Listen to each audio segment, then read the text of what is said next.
Well, my friends, it has been too long for the 2 or 3 of you that have been consistently watching my videos. Here I am back again with some more Clash Royale for you guys.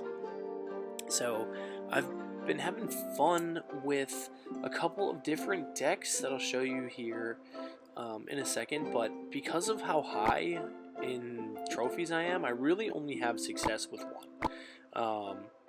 I really only have any sort of success with the balloon deck because the balloon is level 4 and the Dark Prince is level 4, so pretty much the only deck I've been having success with.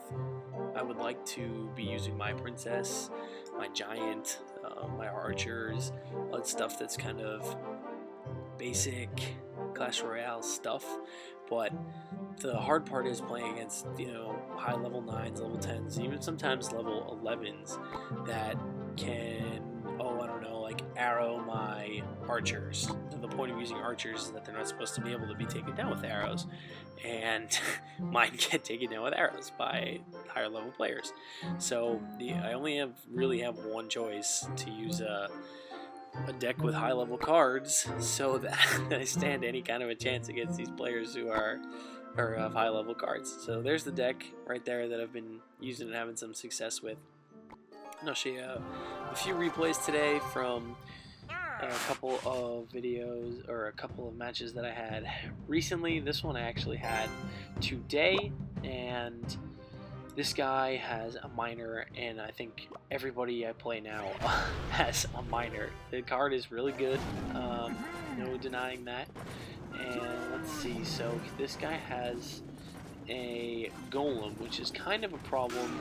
Wouldn't normally be a problem, but I need my Inferno Tower, which of course is the last card in my rotation. So we get kind of an offensive trade going here.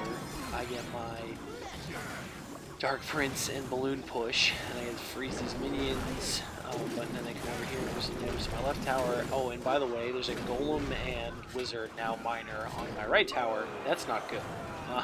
So we just kind of had a huge offensive trade, and it goes in his favor because he still has that full, big Golem, which is a level 6, by the way. I don't know how I'm fighting in this game. We got a level 6, almost max, 2 levels away from max Golem. But now I have my Inferno Tower, so I know that I'm going to be okay when he puts down his next Golem. He doesn't know that I have this Inferno Tower. You're really going to take him for the ride. So we kind of dropped Dark Prince Golem at the same time, which is bad for me because the Dark Prince is going to do nothing to that Golem, but luckily he drops the Barbarians in front of his Golem. For what reason, I don't know. So that Dark Prince actually got some value out of it, taking out those Barbarians, in addition to this Ice Wizard, which I was going to throw down to slow down the Golem anyway. Now I'm hovering my arrows because I think he's going to drop the minion horde on my Inferno Tower to stop it, but no such thing. He sends the miner in from my King Tower. I'm struggling to stay alive here. The Inferno Tower is going to zap down that miner, and I'm going to use this opportunity to push, try and predict some minions, and throw them down a second too late, so I got to freeze them. And I don't think at this point in the game I have any chance. I think I'm going to get 3 crowns. So I'm just kind of fighting to take down one of his towers. Luckily here I have the Inferno Tower at the right time. I get to fry this Golem, arrow these goblins, and the miner's coming in, and all sorts of craziness happening right now on my side. The miner's taking down my tower. Here comes the minion horde. I throw down the Ice Wizard to help, but he gets incinerated, so I have to freeze these minions if I want to have any chance of this game. So I do that. Now here we go. He drops his Golem, so here's my chance if I'm going to sneak in, grab this crown before overtime.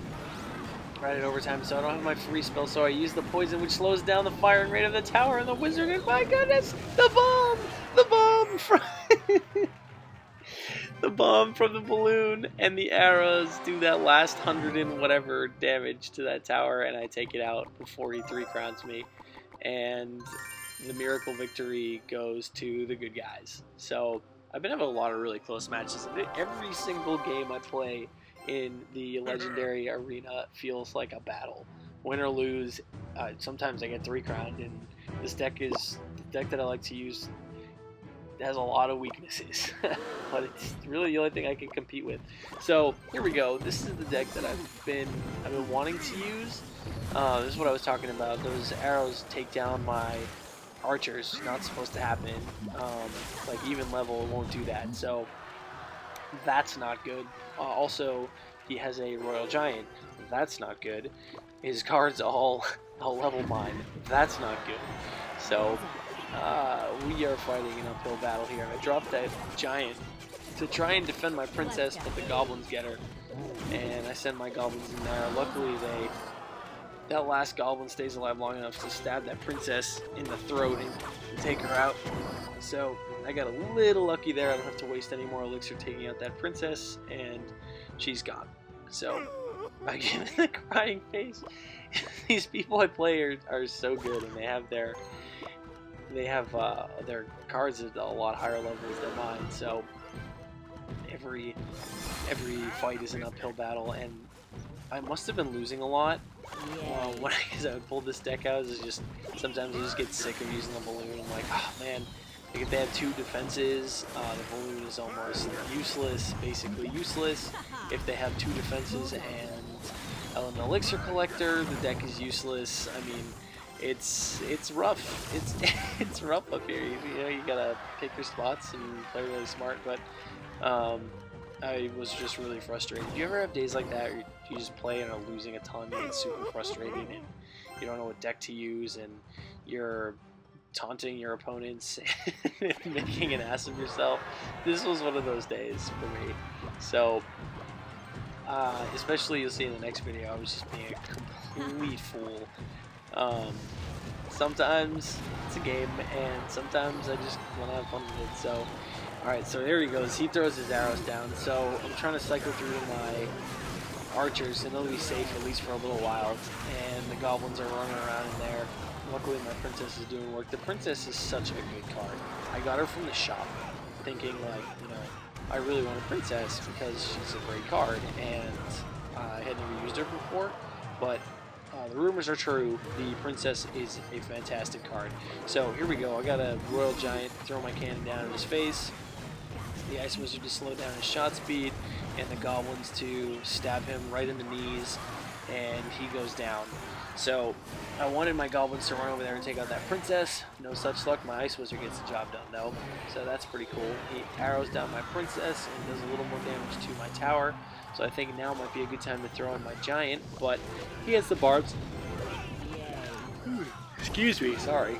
He has the barbs to counter that. And nothing much doing there, so I throw down the archers to stop this ensuing push on my side. The archers kind of get annihilated. Yeah, there they go.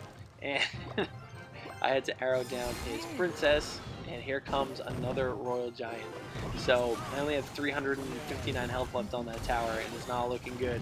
So I'm able to get off the Royal Giant before he does any damage to my side, and I have a couple princesses going here. He has to arrow just one of them. He arrows the one closer to my tower and the tower. Now it's down to less than 300 hit points. Here we go. My giant's going in, and I threw a predicted fireball to hit the barbarians, but the barbarians didn't come. It was actually the goblins, and the giant and the little goblin combo get in there and get his tower out of nowhere. My goodness, that was wild. And I couldn't believe I won that game using that deck with such underleveled cards. Sometimes it's not about the level of the cards you use, I guess.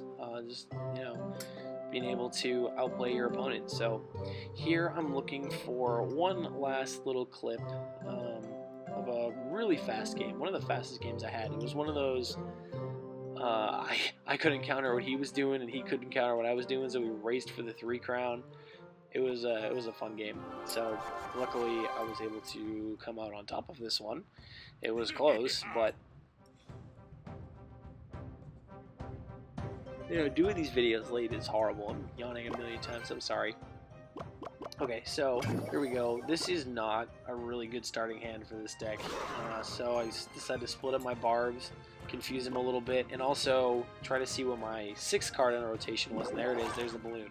So I decided to push down there on the left-hand side, and I don't know where I was playing at the time, but I didn't see him throw his barbs down. I wasn't playing with sound. So I dropped the worst poison spell on Earth, and now I'm like, oh boy, I'm in trouble. So he's not trying to counter me, and I'm not trying to counter him. He drops a rage spell, and I'm like, okay, this is one of those games. I gotta freeze these towers. Oh boy, damage is going, damage is going. Who's gonna win? Race to the 3 crown, man. And I am being an ass, dropping a thanks. That's just being so rude. But sometimes I can't help myself. So being rude there for the win. Couple of nice games. So don't do what I did. Don't be rude to your opponents, even if you're losing. This game can be so frustrating sometimes. There are days that I play I feel like I can't lose, and there are days where I feel like every tower I take is a battle, and I win if I'm lucky. And oh man, it's insane. But that's kind of why I like this game. So many ups and downs, and it really keeps me into it. So thanks for watching, guys. I hope you have a great rest of your day, and we'll see you next time.